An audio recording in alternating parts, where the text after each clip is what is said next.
I'm going to, in a second, introduce Ken Stearns, who's working with us, who's going to then introduce our speaker. I just want to say a couple of words. The talk tonight is about a very controversial topic, one that many of you feel strongly about. It's quite reminiscent of, and the controversy around it is a controversy that has emerged because for good and other reasons, people have become committed to a narrative.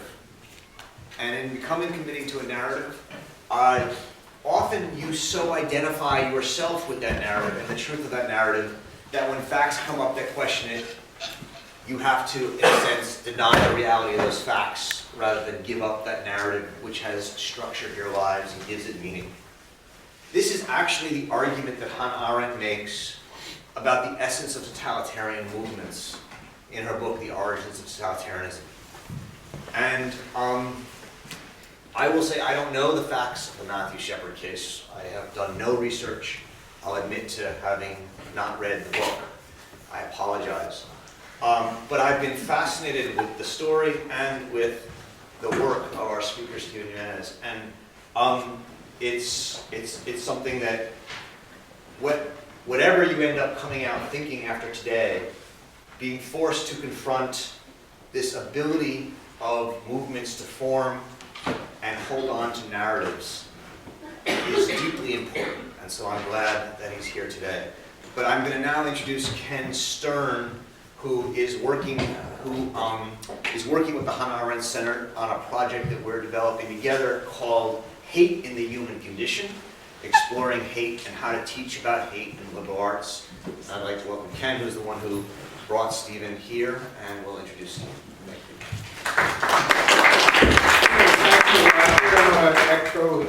Thanks all of you for coming tonight, and I'm not going to take too long before introducing Steve, but I want to give you a little bit of background. I'm also a Bard alum. I graduated in '75, and my day jobs, I work on issues of human rights, anti-Semitism, extremism, and so forth. Steve is actually a high school classmate of mine, and we, had not been really, close buddies, but we got along pretty well. And then we sort of, had a disconnect from each other, and then we got together at our 40th reunion. And we happened to be sitting next to each other when we all went out to dinner, and he knew about my work in human rights. I've been very active in promoting legislation about hate crimes. I co-authored amicus briefs, proposing hate crime legislation or defending hate crimes legislation. And we got to talking, and he was telling me he was working on this project, and he was a journalist, and had been working on the Matthew Shepard case. And I said, well, that's interesting because I was very well aware of the Matthew Shepard case. As a matter of fact, I knew Judy Shepard, Matthew's mom, and she and I had both keynoted different parts of a hate crimes conference a couple of years before that. And he started telling me, what you think you know about the case may not actually be what happened. So this is pretty interesting. So he told me a little bit of detail, but it was just a taste. And that was in 2011. Flip forward a couple of years, and his book is coming out. And I get an advance copy from his publisher, Chip, who's here. And I read it, and I'm not going to steal Steve's thunder, but it's very detailed and very compelling, that there's a lot more to the story than most of us thought about. And then I realized, oh my God, poor Steve is going to get vilified for this. And what I flashed back to my own experience in my day job was an experience back when you guys were very, very little, when I had written an expose of a documentary called The Liberators. And The Liberators came out after the Crown Heights riots. About 2 years later, Black-Jewish relations were very, very antagonistic after that, in New York in particular. And here was this film that somebody put together, actually two filmmakers, a black filmmaker and a Jewish filmmaker, about this unit called the 761st Tank Battalion. There was an all-black unit. During World War II, there was segregation in the military that had supposedly liberated Dachau and Buchenwald. And I started seeing these veterans and others saying, well, the story isn't actually true. That they had a lot of heroic things, they fought bigotry, they went and served with honor, they actually did liberate some sub-camps, but not Dachau and Buchenwald. And there was a whole big explosion and a lot of vilification of what, it's a great story, how could you destroy it? And my point was, here are these veterans that fought to have their history told accurately, and the documentation, if you look at, I just spent 2 weeks, Steve spent 13 years, showed that while they did heroic things, they didn't do what the myths said that they did. And there was a lot of pushback. So I saw a great parallel between my small little 2-week investigation of a film and Steve's dealing with an iconic story that was an important propulsion for the understanding about the need for hate crimes legislation. So it was in that context that I read the book, and I said, as Roger was saying, we're trying to build an initiative here at BART, looking at issues of human hatred. This is the perfect place to have a discussion about this. Steve can go to other places and talk about the facts, but here at BART, I know the capacity to really look at the issues and to think about them critically and to understand what the importance of truth, what the importance of myth, how do you understand historical events, how do you determine what's the truth, are all critical things. So without further ado, let me turn it over to Steve.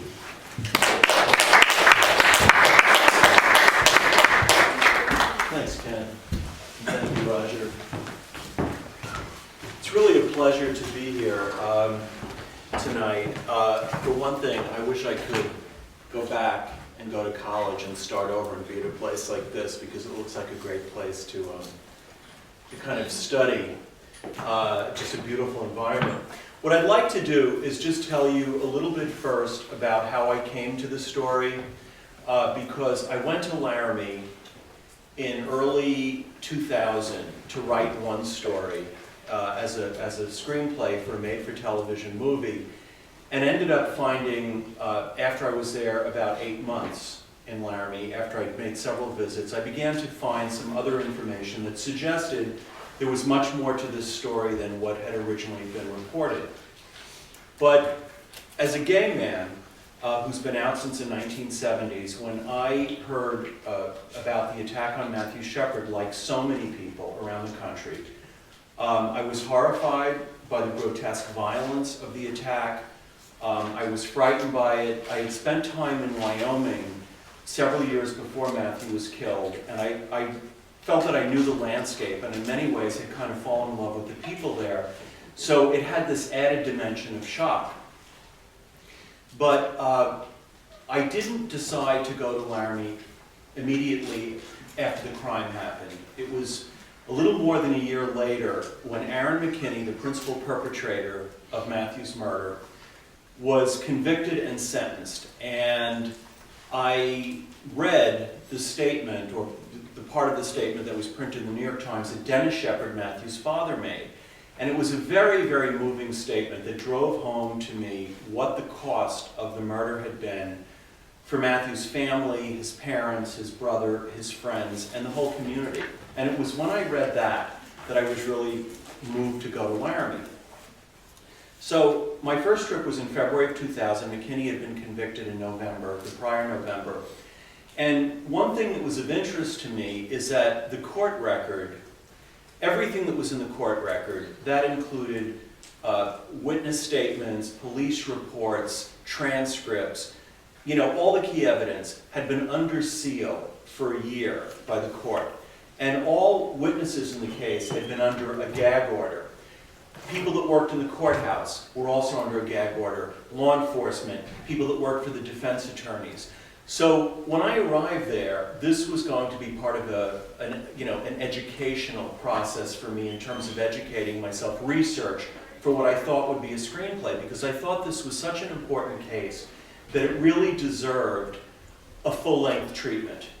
And the first day I was in the courthouse, I was going through documents in the courthouse, and they brought out reams, stacks of material, and I started taking notes. And I noticed the prosecutor in the case, his name is Cal Ruruka, just you know, he was walking in the county attorney's office and talking to some of the staff. And I just went up and introduced myself and asked him if he had a little time to talk about the case with me. And he agreed, and I went in. And the first conversation with him lasted about 45 minutes.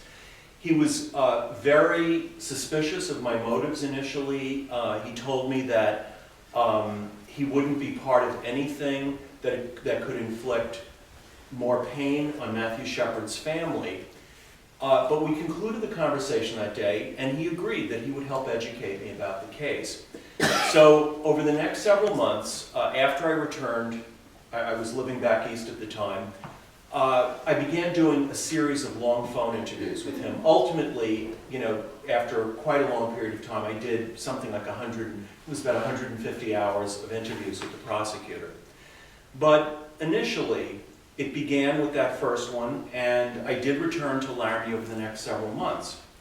8 months later, I had finished a first draft of the script. I had talked to a few other people in Laramie, some people in law enforcement, some people that worked at the Fireside Bar where Matthew Shepard met his assailants that night.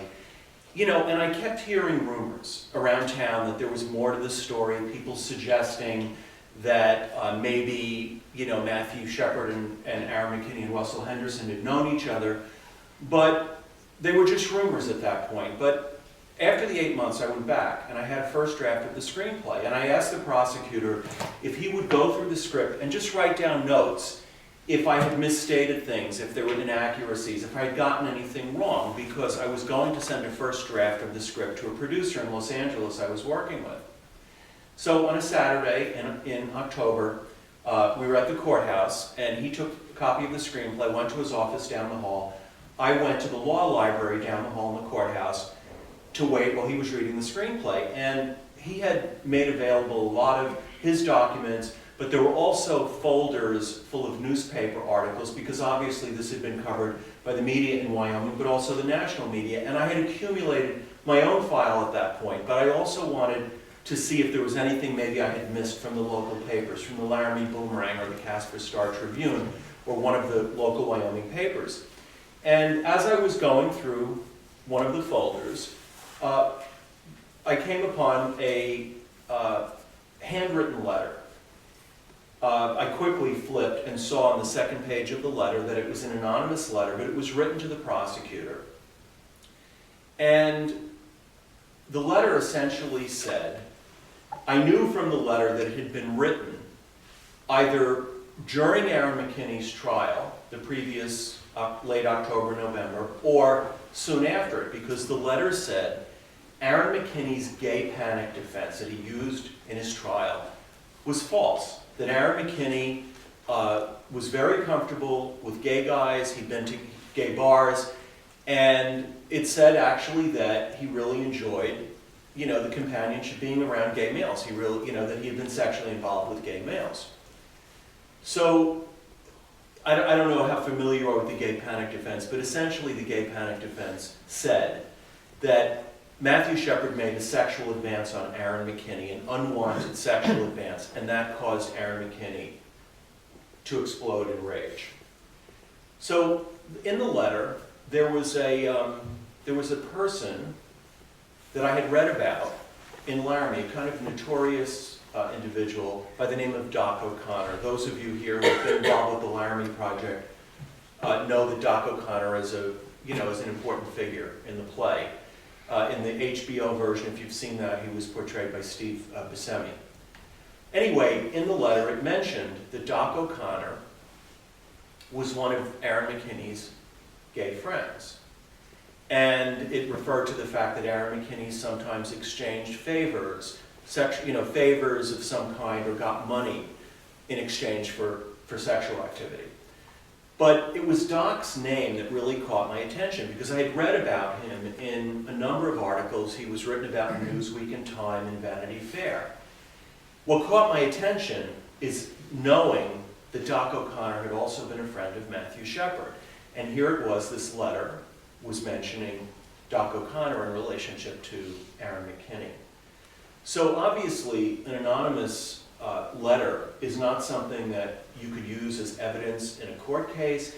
It's not something that you could use as being reliable information, in journalism. But it was enough that it planted a seed. It planted some questions for me. And I just didn't feel comfortable, even, I completed the screenplay, sending it on to the producer in LA. I set the screenplay aside. And this was really the beginning of a long, long period of questioning and research and investigation for me. I'm just going to hit some of the, summarize for you a couple of the important, junctures along the way. During the year 2001, I did a lot of independent investigation. I went back to Laramie several times. I talked to a lot of people in town. I sought out sources that were involved in the circumstances around the crime, and that was across the board. Again, it was law enforcement. It was people that knew Aaron McKinney and Russell Henderson, the other perpetrator, that knew Matthew Shepard. In early 2002, I pitched the story to the New York Times Magazine, and the New York Times Magazine, based on what I presented to them, commissioned me to write an article, an investigative piece on the murder. They covered some expenses, and they paid me a fee, and I went to work on it. And it was a longer journey than what I expected, because I was working on the article on and off over a 2-year process.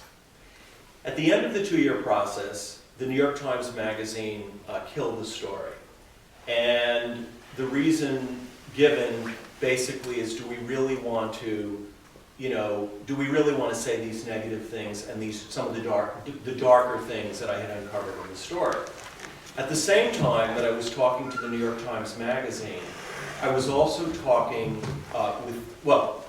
around the same time that my story was killed at the Times Magazine, I was also talking with ABC News 2020. What I had originally hoped is that at the time the Times Magazine story ran, that maybe there could be a television piece as well. So I thought, when the Times Magazine story got killed, that was the end of any possibility of having it produced at ABC News.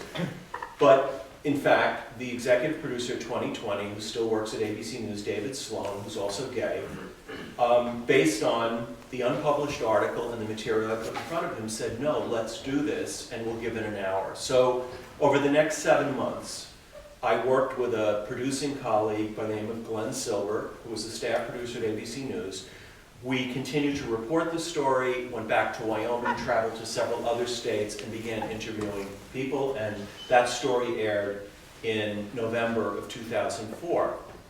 When the story aired, there were some avenues in the research and investigation that the story for ABC News was generating controversy even before it went on the air. The network was hearing from people saying, why are you doing this story? Some activist groups saying, can we come in and see the edited cut before you put it on the air, etc. But anyway, the finished piece, there were some things we had discovered that did not make it into the final piece. To Glenn Silver and myself, they were things that were very credible, but they were left out of the story. What we essentially suggested in the story was that it appeared that Aaron McKinney and Matthew Shepard had known each other, and that they had probably known each other through social circles in Laramie, some of which centered around the drug crystal meth. But that's as far as we went in the piece. We did also have a couple of people in the story who suggested that Aaron McKinney was bisexual and that Aaron McKinney had been involved with guys, substantiating what I had found initially in the anonymous letter. So the piece aired, and after the piece aired, I went on, I was working on a few other projects, but I was really haunted because I wanted to continue reporting the story, which I ultimately did. Went back to old sources, found new sources, and really advanced the reporting to a new place. And that is really the book of Matt, which really, in many ways, picks up where the ABC News piece left off. There are some redundancies because I'm going through a reconstruction of what was going on in the weeks and days and hours before the crime took place. So there are some places where there are some redundancies, but there are also a number of new sources, and a lot more is said in the book. So that's sort of the the general background of how I came to write the book. But what I'd like to do, just as a refresher, I know that Matthew Shepard died, it's 15 years ago now, and some of you may not remember the details vividly, but what I'd like to do at the beginning of the book, I just quote from a couple of leading news sources. And I'll just read you a couple of the pieces, so just for the sake of remembering how the crime was perceived at the time. And this is from chapter 1, which is called Father and Son. From the very first reports of the October 6, 1998 attack, major news organizations provided a generally uniform account of the crime and the motives behind it. A sampling of newspaper and magazine stories painted a harrowing picture. This is the Boston Globe. Shepard, 22, a first-year student at the University of Wyoming, paid dearly, allegedly for trusting two strangers enough at the Fireside Lounge to tell them he is gay. What followed was an atrocity that forced the stunned community of Laramie to painfully confront the festering evil of anti-gay hatred as the nation and its lawmakers watched. This is the Denver Post. Police investigators turned up the following sequence of alleged events. Sometime Tuesday night, Shepard met Henderson and McKinney while at the Fireside Bar and Lounge. Shepard told them he was gay. They invited him to leave with them. All three got into McKinney's father's pickup, and the attack began. Newsweek. Hungry for cash, perhaps riled by Shepard's trusting admission that he was gay, they drove to the edge of town, police say, pistol whipped him until his skull collapsed, and then left him tied like a fallen scarecrow or a savior to the bottom of a crosshatched fence. The Washington Post. Albany County Sheriff Gary Poles, who suggested that the beating was being investigated as a hate crime, said, "The investigation is aggressively continuing." Laramie Police Commander Dave O'Malley told the Associated Press that while robbery was the main motive, Shepard was targeted because he was gay. Time magazine. What people mean when they say Matthew Shepard's murder was a lynching is that he was killed to make a point.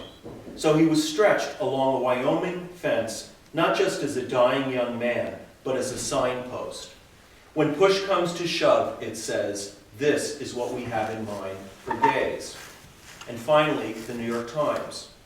While some gay leaders saw crucifixion imagery in Mr. Shepard's death, others saw a different symbolism.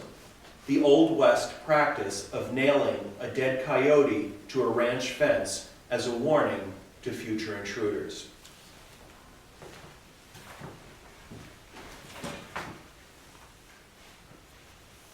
So let me just summarize a little bit about what I found over the course of a very long investigation. Is that Matthew Shepard and Aaron McKinney did indeed know each other, that they had been friends for months before this crime took place. And they were not only friends, but they bought and sold drugs from each other. They bought and sold methamphetamine from each other. By way of background, Aaron McKinney had been dealing meth for 3 years prior to this crime happening. He was also a methamphetamine addict. And in the book, I trace day by day in the week prior to the crime, with using a number of named sources, people that testified in the trial, that Aaron McKinney was using meth every day up until the morning of the attack on Shepard. That I was able to trace also with named sources different contexts in which Aaron and Matthew had known each other. Over the course of the investigation, I found no evidence that Russell Henderson, the accomplice, had ever met Matthew Shepard before. In fact, Russell Henderson and Aaron McKinney became friends early in the summer of 1998. Aaron McKinney had gotten out of jail in Laramie because he had committed the previous year a burglary of a KFC locally. And after burglarizing the KFC, he fled to Florida for several months, where he was living with his girlfriend. She was pregnant. At the time of the attack on Matthew, the baby had been born. The son was about 4 months old. But Russell Henderson, when Aaron McKinney got out of jail, Aaron McKinney's half-brother introduced, Russell Henderson's half-brother introduced him to Aaron McKinney. Aaron McKinney was looking for a job, and Russell Henderson was working as a roofer then, and he helped Aaron McKinney get a job working for the roofing company. In fact, Matthew Shepard and Aaron McKinney had been friends and knew each other longer than Aaron McKinney and Russell Henderson, the two perpetrators.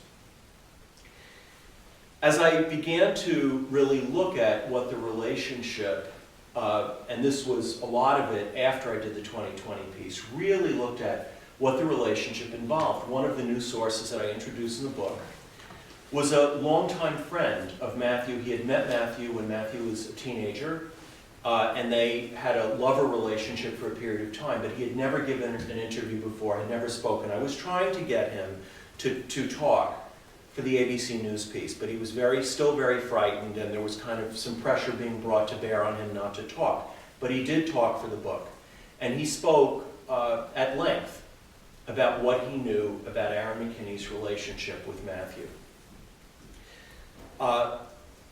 As I started to look into some of Matthew's activities, and again, I just want to say, again, this was a horrible murder.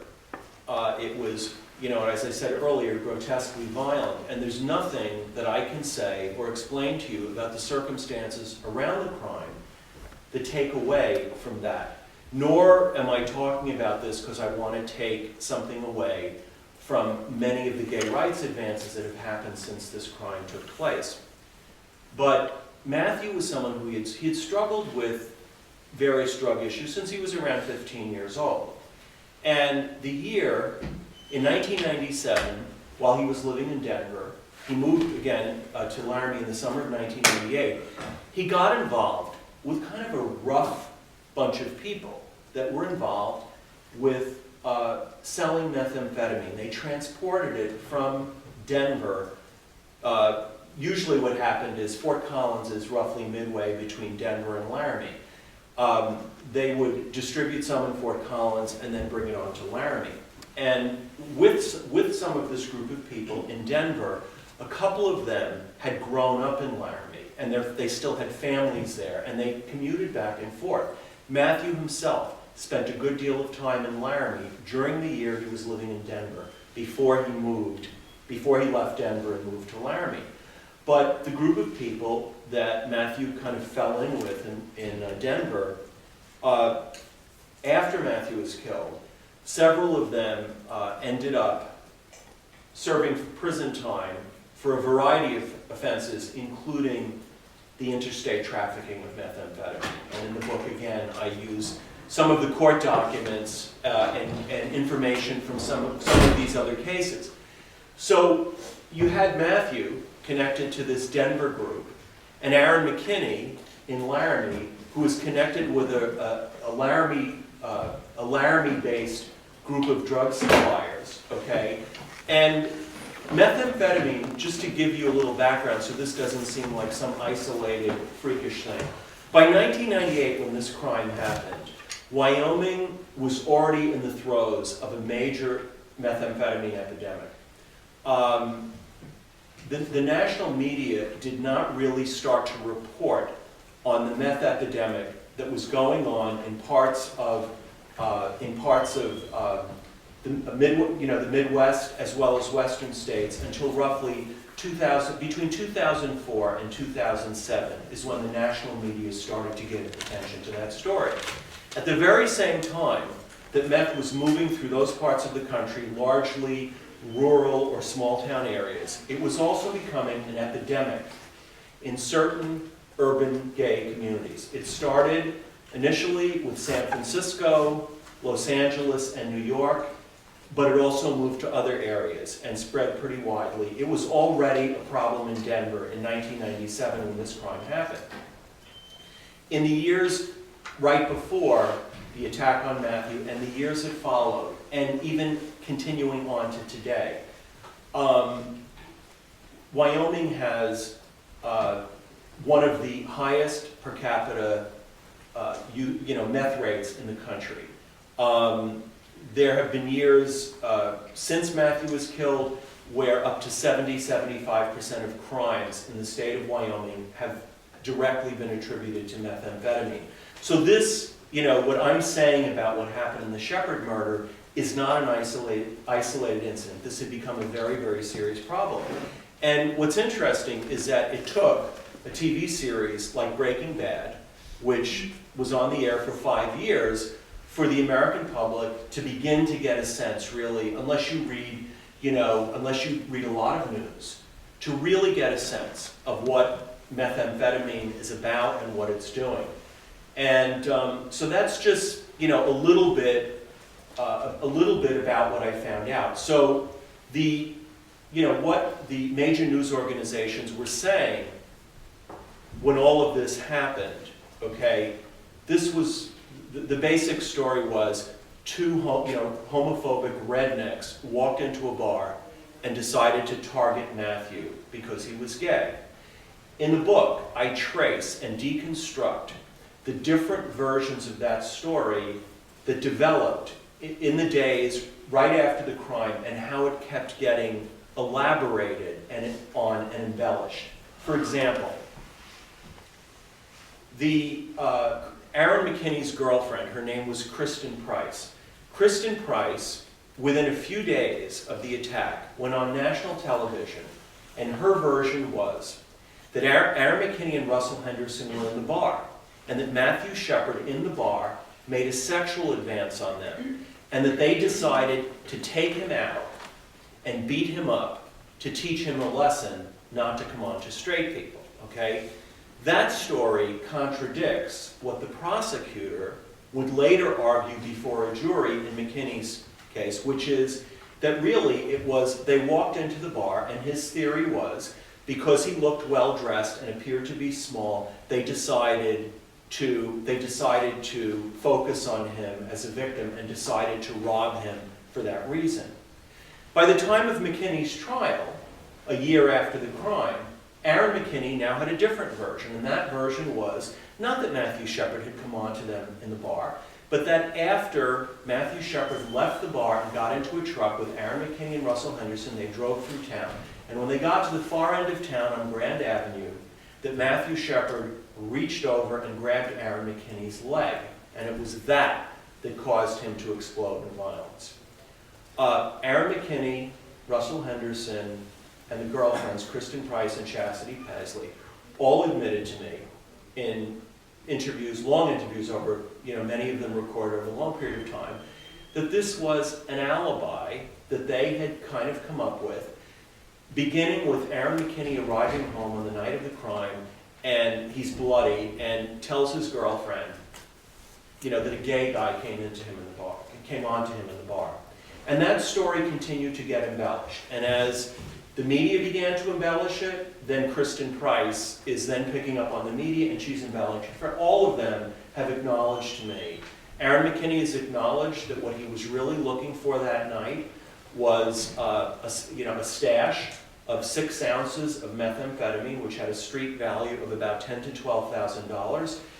Aaron McKinney owed a couple of his drug suppliers money. He was always getting advanced drugs, and after he sold them, he was supposed to go pay the suppliers, and he wasn't doing that, and he fell behind. This was this was October 6th, the night of the crime. He hadn't paid his rent for October. He had a live-in girlfriend at home and a 4-month-old son. So he was in a very, very desperate place. But Aaron McKinney acknowledged that he was planning to rob Matthew Shepard that night, that what he was really looking for were the 6 ounces of methamphetamine, which he viewed as a solution to his problems. Kristen Price acknowledged that she had lied because she would have done anything to try to protect Aaron or try to get him out of jail. And Chastity Pasley and Russell Henderson have also acknowledged that they went along with the story. And I want to just read you a very brief excerpt. It's just a paragraph here. But again, when documents are sealed, okay, and they were sealed for more than a year, journalists can't look at this information and study it and research it and examine it and go out and talk to witnesses. But here is a letter. I'll read a line of introduction. I re-examined a letter Aaron had smuggled to Russell in jail after their arrest, advising him of a scenario they should use to explain the attack. And this was a handwritten letter from Aaron McKinney to Russell. Hey, homeboy, when we go to court, if they try us together or separate, they should hear you say what I said. So this is what I told them. Me and you was getting fucked up at the bar, and when we was fixing to leave, Matt Shepard asked us for a ride home. So we gave him a ride. And when we got out there, he tried to get on me, and I started kicking his ass. At no time did we know he was gay until he tried to get on me. The reason Matt told us he lived in Imperial Heights is because he wanted to get me in a dark place so we could get funky. That's all I got for now. I'm sure I'll think of more later. So again, here it is, Aaron McKinney's adding something else, which is that Matthew Shepard asked him for a ride home. Okay, so these were some of the inconsistencies, the questions, the complexities when I was researching this, and I started to look at the documents and started to see that there were things that had been completely left out of the public narrative. One of the things I talk about in the book, one of the police officers in the case, is that soon after this crime happened, he interviewed one of Matthew's closest friends. His name is Alex Trout. And right there in the police report, Alex Trout, in fact it's in 2 police reports, Alex Trout told 2 police officers that when Matthew was living in Denver, he had gotten involved with cocaine and methamphetamine. And yet, this is somehow also was eliminated from the public narrative. I think there's one other fact that probably you've never come across, which is that Aaron McKinney attacked 4 males in a 24-hour period, of which Matthew Shepard was one, and obviously the most severe. The night before the crime, on Monday night, Aaron McKinney broke into his cousin's home in Laramie. It was the early morning hours, and he was looking for a guy who he had previously beaten up. Aaron claimed this fellow by the name of Monty owed him drugs.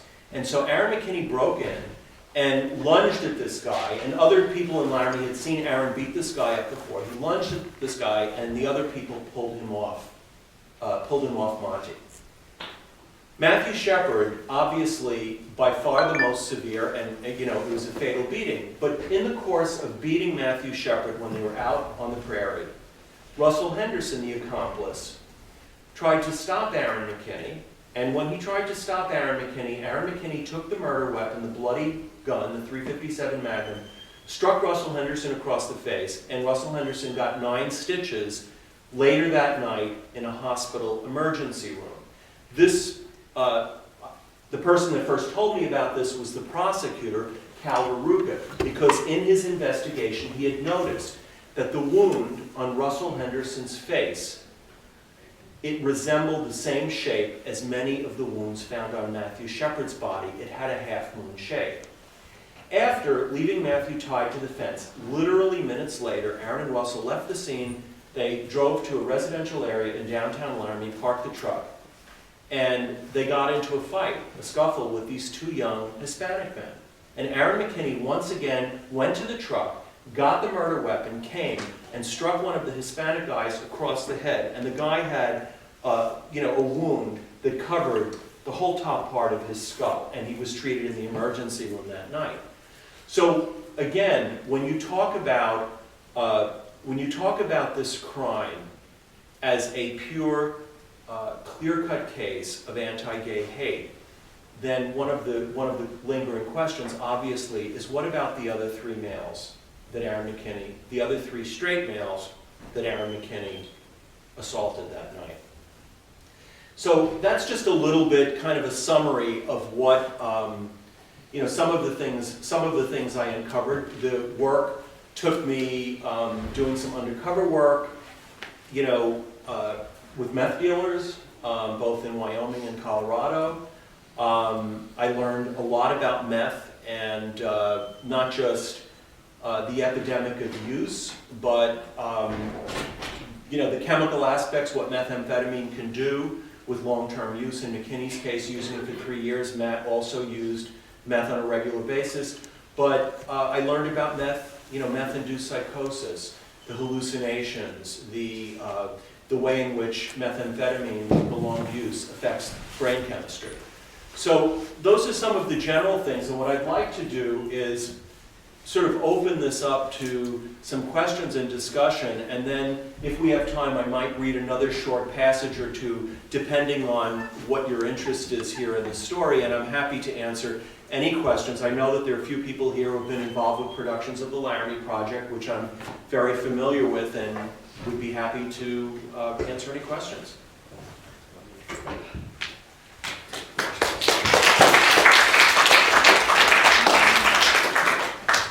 Other questions for Stephen? Yes. I have a question. Sure. Thank you for your talk. It was very informative and really interesting. It's a lot of new information. Obviously, the story that I'm familiar with is the one that is much more publicly popular.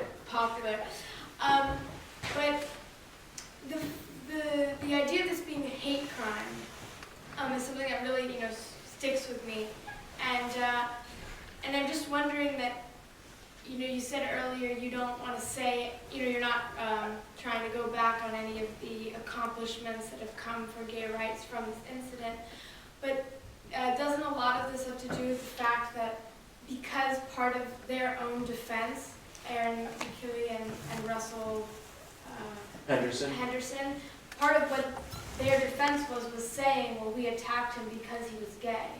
So didn't they kind of bring that on themselves, the fact that this whole thing became a hate crime, because it wasn't just Matthew's family saying this, but they were using that as a defense as well?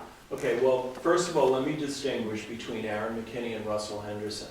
Russell Henderson has never stated anywhere that he had any kind of homophobic motive for attacking Matthew. What he has always acknowledged is that when they left the bar, he knew that Aaron McKinney had intended to rob Matthew, but there's nothing in the record, in a confession. Russell Henderson didn't have a trial, okay? So the statements we can go by are statements that he gave after he accepted a plea bargain and was convicted and sentenced. The one time he was questioned by police, as they started to talk with him, he actually stopped and said, I don't want to talk anymore without a lawyer being here. So there is nothing in the record that shows any homophobic or hate crime motive on Russell Henderson's part. Now on Aaron McKinney's, yes, there are these different versions that I've read. Matthew asked us for a ride home. Matthew made a sexual advance on me. Matthew did these things. But I will also say, let's just take a step back. The crime happened on a Tuesday night. Matthew was found 18 hours later, early on Wednesday evening. Okay, he was taken to a hospital in Fort Collins. Aaron McKinney did not give a statement to police until Friday morning. In the meantime, two friends of Matthew, by the name of Alex Trout, I mentioned earlier, and Walt Bolden. Walt was a teacher at the University of Wyoming. Alex had also been a longtime friend of Matt, but he was closer in age to Matt. They learned of the crime because Dennis Shepard, Matthew's father, called Walt Bolden from Saudi Arabia to tell him the news that Matthew had been severely beaten. And since it was going to take a long period of time for the Shepards, the family, mom and dad, to get back from Saudi Arabia, Walt Bolden and Alex Trout went to the hospital where Matthew was in Fort Collins, Colorado. And as soon as they got to the hospital, okay, they began calling gay organizations in Wyoming and Colorado, and also called the media, saying that Matthew had been attacked because he was gay. They had no direct knowledge of the crime. They claimed, or one of them claimed, that in the hospital he heard a police officer made an offhanded remark that maybe this had something to do with Matthew being gay. I have not been able to find the police officer that made that remark, but in any case, before McKinney ever came up with his gay panic story, before any of that happened, these calls were made, and it got picked up by Associated Press, and it spread across the country very, very, very quickly. And so Aaron McKinney's gay panic story, okay, he was claiming that, this ridiculous thing that Matthew grabbed him, but that story continued to be embellished over time and was embellished alongside the media myth that quickly took hold.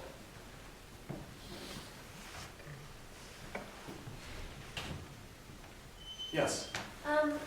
You briefly touched on it at the end of your talk. I was wondering what the effects, if you know, of meth would specifically have on the brain that may have led to crime like this, or anything you know about that? Well, for one thing, as I mentioned earlier, again, it depends on how much you're using, but with prolonged use, and I quote in the book from one of really the leading meth experts in the world at UCLA Medical Center, Dr. Rick Rawson, he talks about with prolonged use, early on, okay, you're having hallucinations. I described some of McKinney's experiences of, seeing people melting and, hallucinations. But what happens over time is increased paranoia, a lot of restlessness, and psychotic behavior.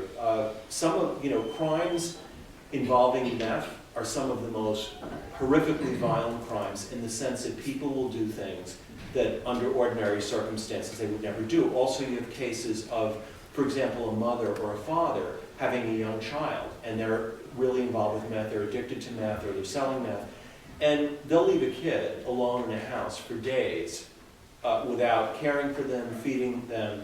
So, the term that's used most frequently now is meth psychosis. Some people refer to meth rage, but it literally directly affects the brain chemistry. And so it's something that's very, very hard to treat. I can tell you that I was in Laramie last Tuesday because I did a book event there, and it was my first time. I traveled all around the country, and the last part of my tour was in Laramie. And there was a source of mine in the book that had really helped me a lot, and she had known Aaron McKinney and Russell Henderson growing up. But, her home is in a mobile home park, and I had sent her a text, I had called her, and her phone had been disconnected. So I was with a friend, and I just decided to drive over to the mobile home park. So I got there and knocked on her door. She came to the door. This woman, it made me realize how 15 years later, how serious this problem still is. This woman has one son who same age group as Aaron McKinney and Russell Henderson, who is now, I don't know, about 33 years old. He has been in and out of prison for meth dealing and meth use since he was 18 years old. That son just got out of prison, okay? I know that her daughter was having problems with this a couple of years ago, and now her son, who recently had, has two young kids, has twins, her son has just been sentenced on federal meth charges and got a 5-year prison sentence. This is just one family, and in that town, Albany County, Wyoming, where Laramie sits, at the time of the Shepard crime, it's the poorest county in Wyoming. And, like many places where the meth epidemic hit, in Iowa, Missouri, Nebraska, Kansas, Montana, Wyoming, Colorado, it hit places often that were already a little bit economically depressed. And people turned to it as a source, not just to feed their habit, but even as a livelihood. There's a great book that was written called Meth Land that came out, maybe about 4 years ago, that really talks about the meth epidemic in that part of the Midwest, Iowa, and surrounding states, that I think is really terrific. I think it's probably the best thing that's been written on the meth epidemic. Thank you. Yes? I was wondering what your hopes were for writing this book and bringing some of these things to light, because it certainly can't be denied that there have been a lot of advances in hate crime legislation and other areas of advocacy around the story, and certainly kind of bringing these facts up won't discount that or take that away. No, So I was just curious about what your hopes in Yeah. bringing it to light were, rather than explaining what is seemingly or ostensibly the truth. Sure. I've been interested in my work for a long time in violence in its many manifestations. I've also been interested in law and justice and crime. So I've done a number of crime stories in the past. And in this particular case, I'll tell you, there was something early on that was, when I say early on, I mean 7, 8 years ago, that was even 10 years ago, that was driving me, which I'll tell you about. I mentioned earlier that I came out in the 1970s. I've been involved with a lot of gay rights issues over the years.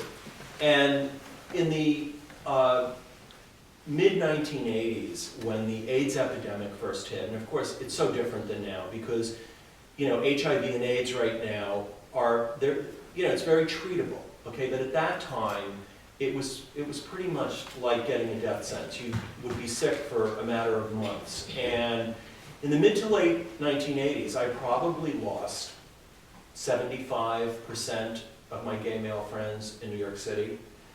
And so there was a certain kind of a trauma that came from living through that period. And later on, when I got involved working on the Shepard story, when I started to learn about what meth was and started to see what meth was doing in certain areas of the gay community, I was frightened, I was alarmed, but then also realized there were studies being done that were showing that there were higher rates of HIV transmission among people that were using and abusing crystal meth. Because when you're on the drug in the early stages, you feel like you're 100 feet tall and, nothing can hurt you. So people were having unprotected sex and spreading HIV that way. So there was something there that was one of those trigger moments for me where I said, I've got to do something about this. I've got to write something about this. This is another epidemic coming on the heels of the AIDS epidemic. But as far as gay rights, here's what I think. I think the movement has really matured. I think that the clock is not going to be set back on gay rights because of what we learned about one case.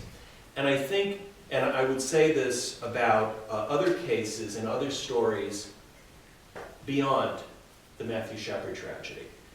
It's easier, okay? To me, it's an easy way out to see something that is simple, a black and white story, and latch on to that. Yes, we can all feel sad about what happened to Matthew, what happened to his family. But to me, it requires more courage to look at the complexities of this crime and to understand what really brought about this kind of violence. I mean, Ken gave a little bit of an introduction talking about hate and hatred. I distinguish, when I'm talking, between what the legal meaning of hate crime is, according to the law that now bears Matthew's name. What does that mean legally and technically when you go into a courtroom and you put a case before a jury or you're arguing based on the law? That is one thing. Hatred is something else. Hatred exists in many forms, and violence exists in many forms. And my interest as a writer is looking at what caused this horrifically violent crime to happen. And the answer I've come up with is there's a multiplicity of reasons and a multiplicity of things that came into play here.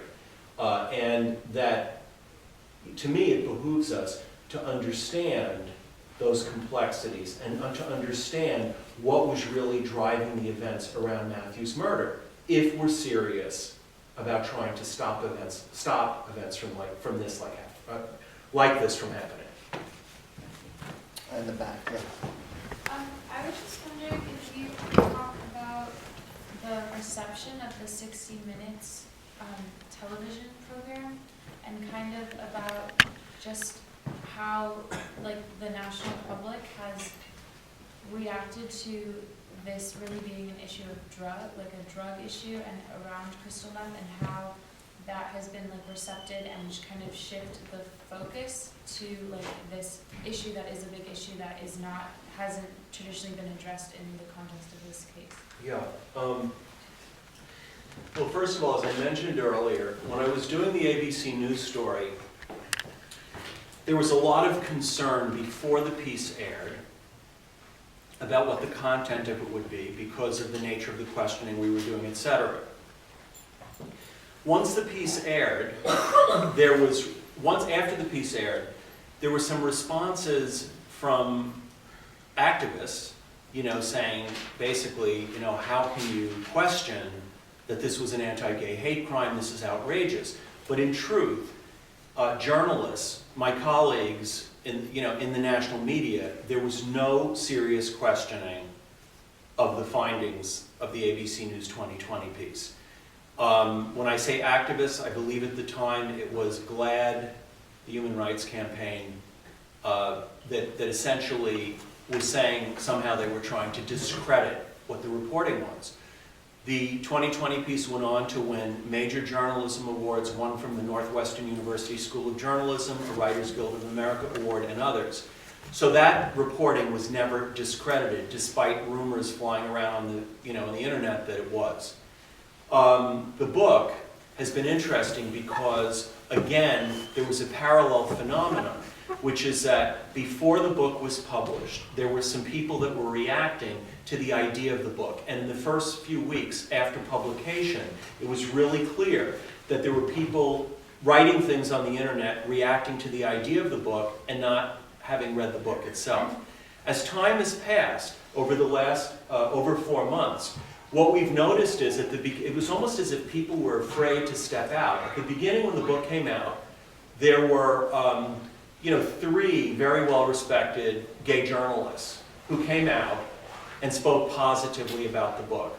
One was Aaron Hicklin, the editor of The Advocate. One of the others was Andrew Sullivan. But what's happened over time, over the last 4 months, is that more and more gay journalists who have taken time to read the book have been talking about why the book is important. But this has been over time. That's what I can tell you. As far as the media reaction, there are 1 or 2 organizations online who have been very critical of the book. I think they've written 6 or 7 pieces about it. But if you actually look at the pieces, you'll see that they're not questioning any specific pieces of reporting in the book or offering contrary information. Again, it's the idea of the book, because this was such a seminal event. I'm saying, yes, it was a seminal event, and of course the cause of gay rights is a just one. And that cause is not going to be diminished because we understand more of the human complexities of Matthew's murder. Certainly Matthew's memory deserves to have those complexities be part of the record. He suffered from a number of things. And, even in the Laramie Project, Matthew is missing as a character. Most of those initial news reports, no one would say very much about Matthew. It was the same set of facts repeated over and over. Matthew went to boarding school in Switzerland. Matthew was small.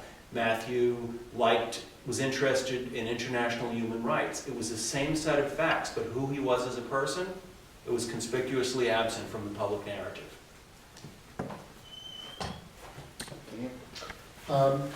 Has Moses Kaufman responded to the book? Yes, but it was 2 words. He said it was bad journalism. So you really haven't spoken to him? I haven't spoken with Moises, and what I can tell you is something that I've reported in the book, which is that there were 2 people that are part of the Laramie Project, 2 real people from Laramie, Shannon Shingleton and Jenny Malmskog. Both of them knew Matthew Shepard. They were friends with Matthew, and they were also friends with Aaron McKinney. And in the book, I talk about the fact that back in 1998-99, soon after this happened, when the Laramie Project creators were in Laramie, they interviewed Jenny and Shannon extensively. And they told the creators of the Laramie Project that Aaron and Matthew were part of the same Laramie party circles that included meth. It was left out of the Laramie Project. And I've also spoken at length with Steve Belber, one of the 4 writers of the Laramie Project, and also a journalist friend who also reported on the story, Joanne Bipajeski. Inside the creation of that play, there was dispute among the 4 writers about what they were going to say and not say. There were some people, including Steve Belber, who really wanted to say more about some of the things they knew. And there was dispute there. And creatively, I suppose Moises, I wasn't there, so I can't say, but I'm assuming Moises, as the artistic director of the Tectonic, had the ultimate responsibility for how the piece was shaped. Thank you. Yeah. Yes. I was wondering, do you think if the narrative had been different, if they had actually spoken about these problems of meth and poverty in these areas, and the relationship between that and how that played into the crime, it would have garnered as much public attention? Or does the public want an easy narrative to believe in something? Well, you know, that's a really tough question, because to what extent is it that the public wants that narrative, and to what extent is it also the media that wants to give us a tabloid narrative?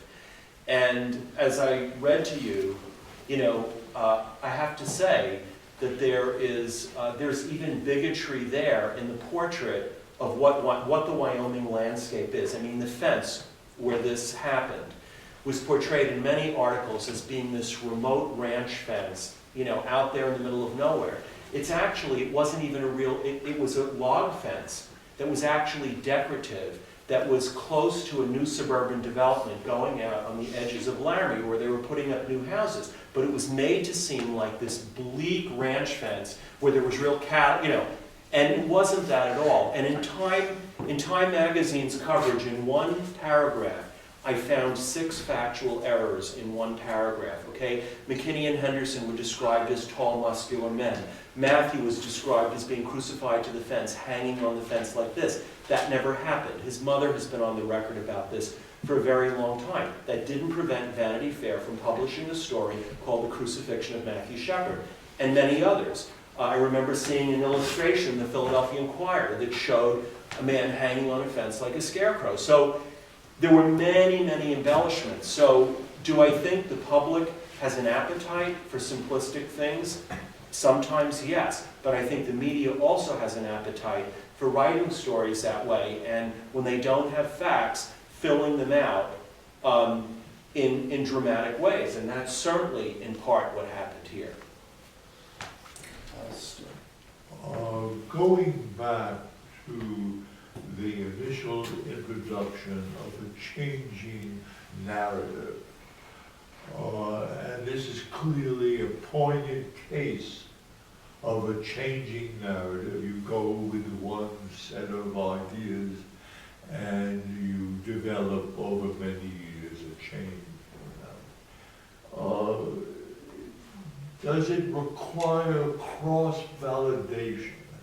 That is, to look into some other venue and show as an advanced change of narrative as you find here.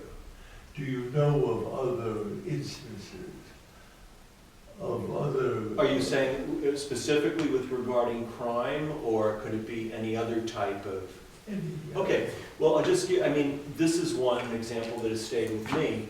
The narrative about weapons of mass destruction. Okay, I mention this because when I got this award for the Shepard piece, and the same year, Michael Massing, who wrote extensively about weapons of mass destruction in Iraq for the New York Review of Books, we were getting an award at the same time, and I found it fascinating. It was for correcting misleading or inaccurate stories. Look at how our understanding of that story has evolved over time. Initially, everyone, including people in the government, but certainly the national media, this is what the story is, and this is the justification for the war. And over time, we've certainly come to understand that very differently. So maybe your next book should really be about the generalization of cross narratives, of changing of the narrative. That's the booked to Russia. That's where it was. So just on that analogy, Yeah, I think it's pretty clear there were no weapons of mass destruction in Iraq. right. What's your take on the role that being gay ultimately played in Matthew Shepard's murder? To me, the most complicated factor, and I think it's really hard to get into someone's head, is that Aaron McKinney was closeted bisexual, okay?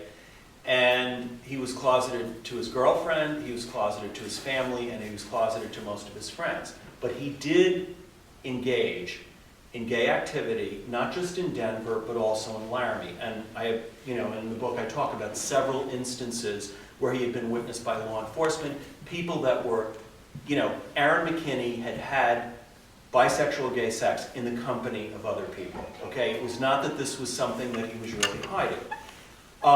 So clearly, if he was not out, okay, if people didn't know that, he was struggling with something there. I can't get inside his head to tell you exactly what that was, but I think, if you look back at Brokeback Mountain, there's something really interesting in Brokeback Mountain, because you see how those two characters are struggling with the homophobia around them, but they're also struggling with the homophobia in themselves, all right?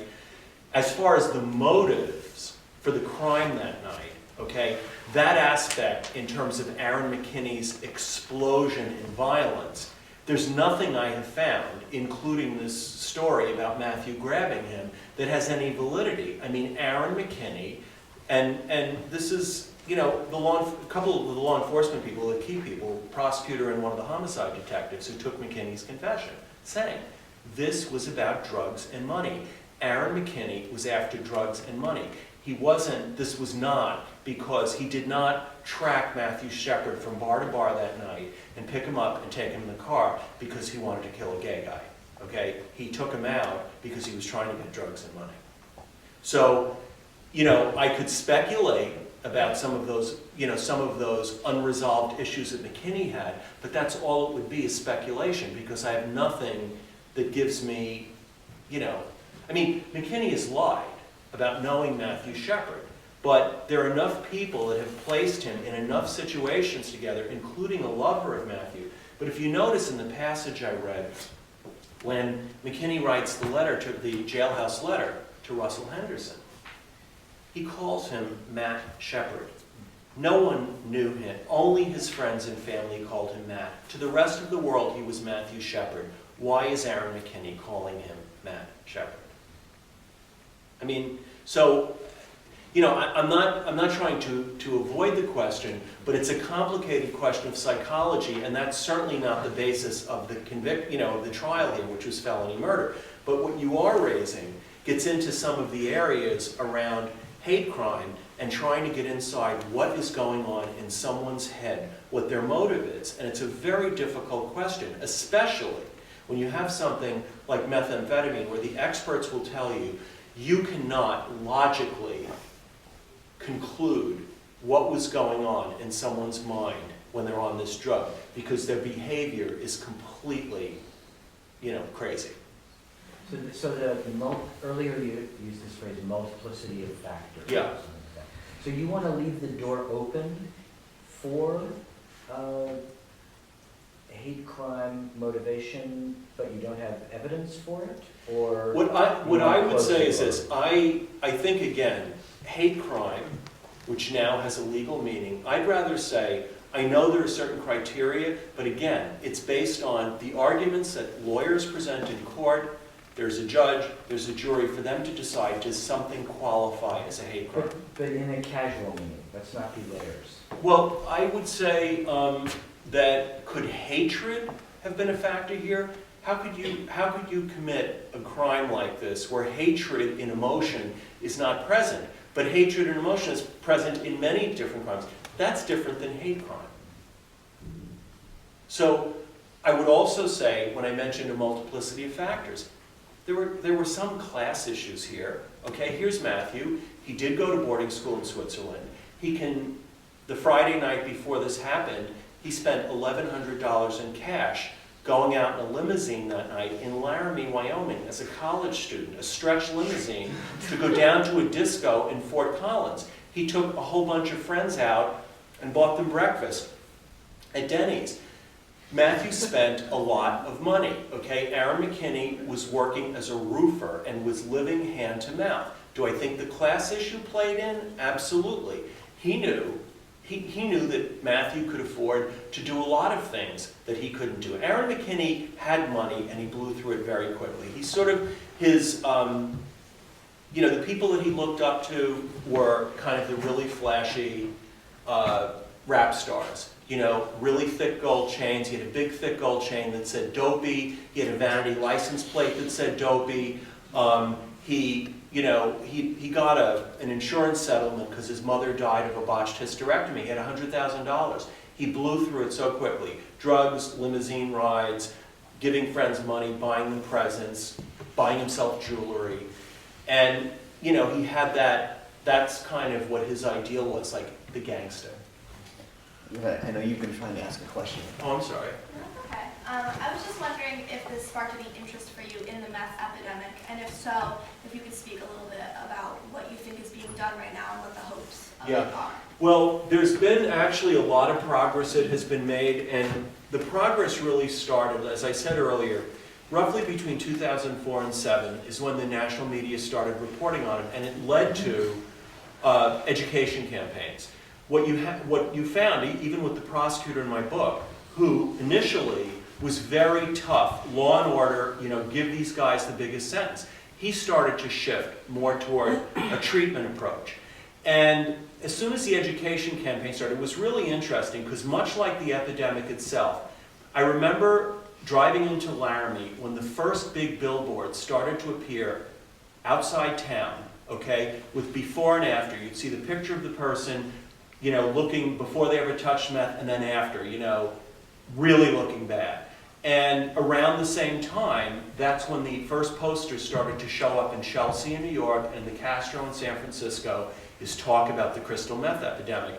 And it was starting so that education campaign has done a lot. It's still a big problem in certain states, including Wyoming, which still has the highest per capita rates.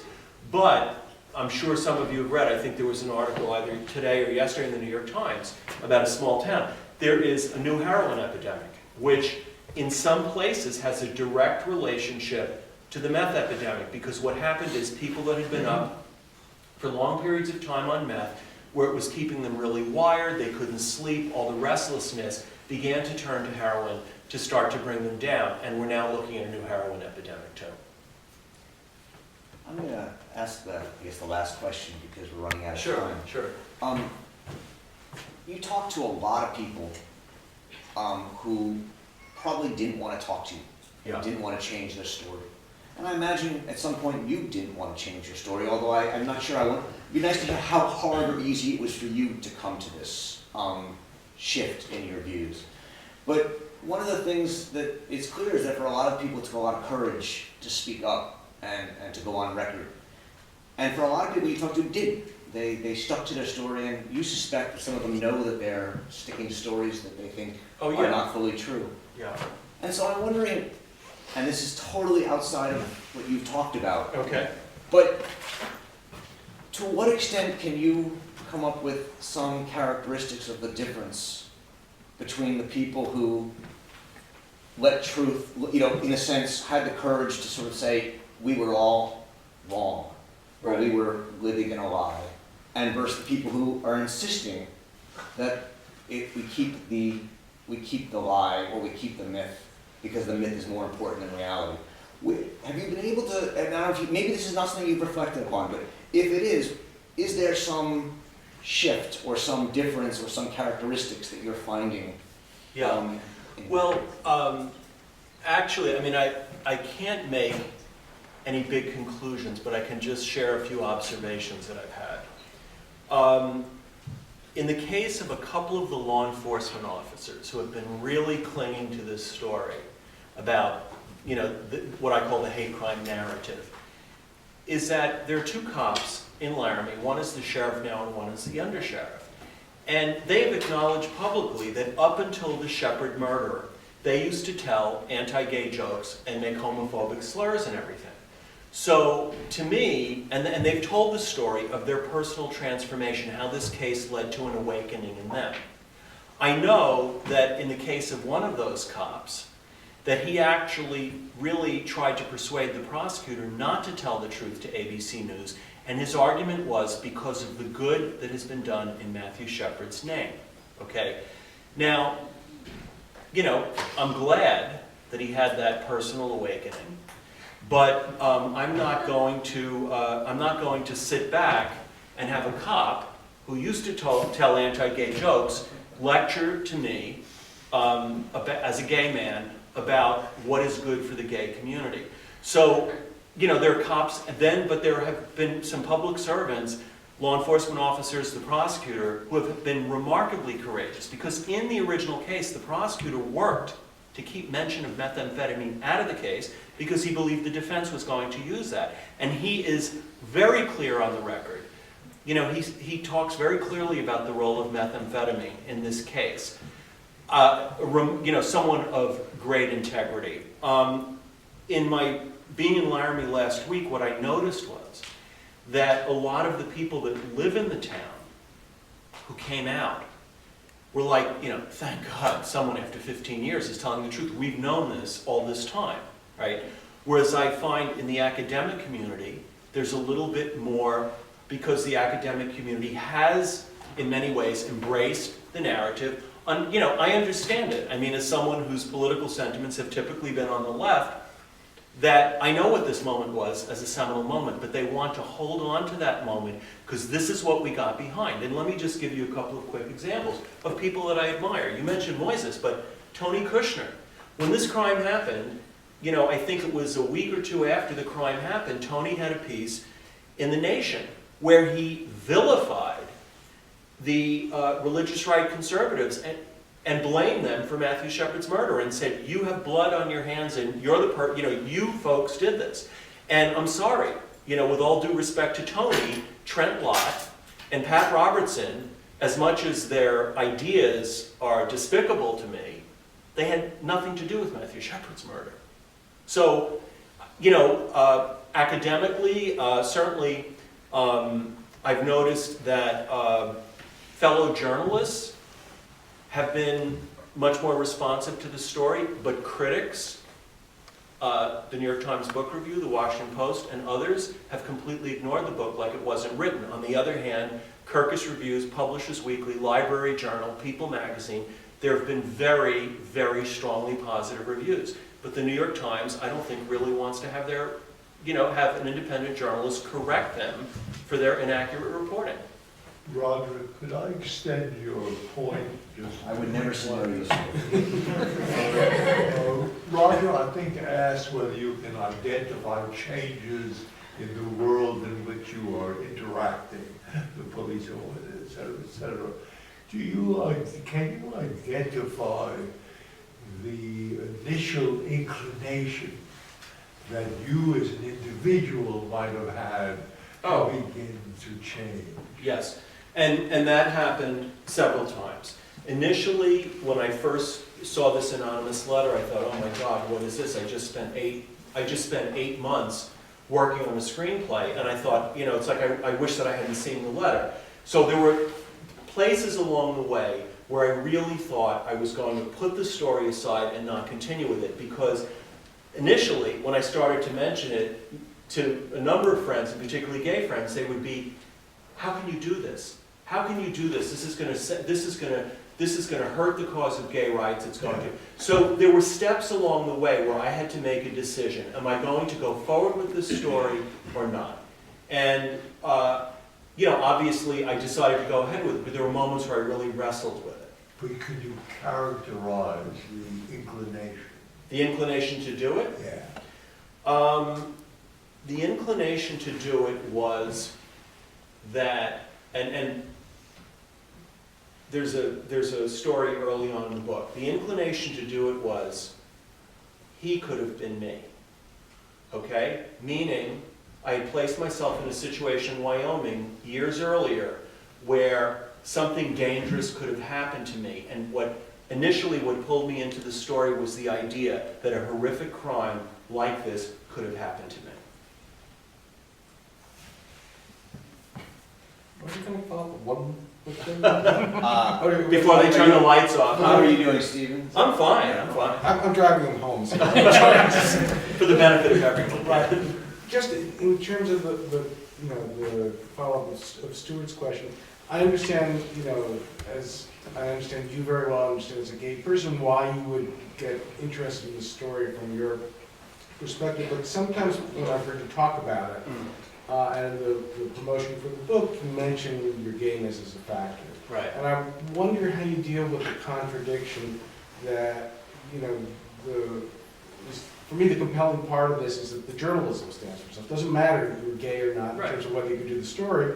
How does your description of your gayness, not in terms of your motivation for writing this, but in terms of a perception of credibility play in? I mean, should it have no factor at all? Do you tell people that, wait a minute, it's not who I am as a person, but it's my credibility as a journalist?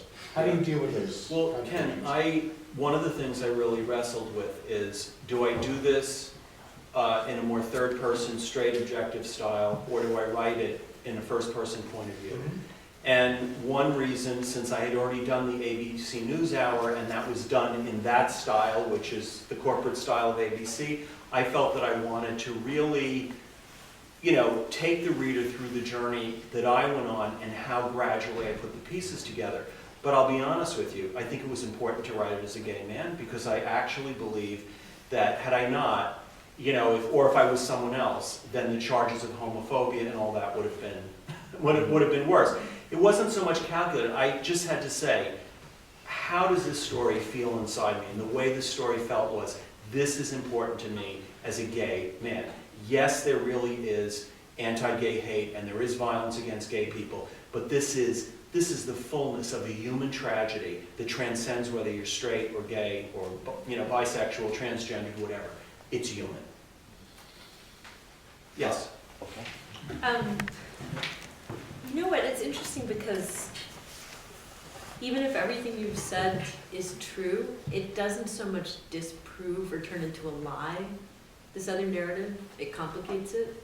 But there's multiple things for me that are still questions. Like, first of all, what it reminds me of more than anything else is a book that I read in a tutorial last semester by Jean Genet, The Thief's Journal. I don't know if you're familiar with it. Yeah. But it's very much but it about... has been since college. So. Yeah, it's very much about sort of these characters who live in a world that in some ways is kind of similar of criminality, violence, ultimately murder of one man by another when at one point they've been lovers. And I don't think that any of these things really preclude each other. I don't think that being a sort of semi-closeted bisexual who does drugs precludes the fact that at some point when you kill someone, you're coming into contact with in this case with a body that's marked with this homosexual specificity. Does that make it a hate crime? I think is a really interesting question. The fact that there's this retrospective invocation of the homosexual panic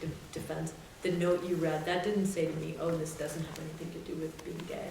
It's all, it's all very, for me, multi-layered, ambiguous. People are riven with complexity. In this case, you're almost implying that doing drugs evacuates you of agency. That to me would be a very disturbing conclusion, because then, that just seems like such an ethical morass. But, on the other hand, I think that that it's very rare that somebody really does come along this way that we wish they did, except in very particular historical circumstances. Well, I can say it's happened to me personally. I have been chased down the street by people who said, fucking nigger, fucking dyke, and then attacked me physically numerous times. So it does happen, but it's not that common. More likely, things that happen in life to any of us, whether we're black or gay or, whatever, things happen in these really convoluted ways. It's very rare that anything's so straightforward. And I think what this shows to me, and I'm glad that you did it, I think it's really interesting. I think it's wonderful that it's thrown people into crisis, because it does help to show us how difficult it is to define what hate is, and, you know, that Yes. people aren't so clear. And I think it's dangerous when we construct these incredibly, like, polarized, like, kinds of And that's, I mean, just, dichotomies. that is one of the So reasons. that's what I get out of Yeah, it. and thank you, because it is one of the reasons I wrote the book, is because the established public narrative was so much of a black and white story. You know, two different parties from two different sides of the railroad tracks, you know, the homophobic redneck thugs and Matthew. And in fact, their worlds, maybe class-wise, but their worlds were actually a lot closer. They had the same friends. They socialized together. They socialized together in Doc's limousine. So while I agree with what you're saying about the possibility of hate there as a factor, and I certainly don't mean to give it all over to methamphetamine, that's the excuse for everything. I'm not saying that, but what I am saying, and I do agree with the prosecutor, who says that if this case had gone to trial, if there was a hate crime law in Wyoming at the time, or a federal hate crime law, he is convinced that the proof wasn't there to prove the hate crime, and I have to say, I feel the same way about it in this particular case, even with these other motives, because the burden would have been there to prove that the reason they attacked Matthew Shepard was because he was gay, and I think that with the available evidence, has really unraveled. Yeah, I mean, I don't think Genet would be in favor of hate crime legislation. No. The book of his I know better is Saint Genet, and it's on Saint Genet. If I read it's the Thieves' The Thief's Journal. The Thief's Journal, if I did, it would have been in high school, so I can't It's a very comment, but traversal. yeah. I missed that day. Please join me in thanking Stephen Yanis.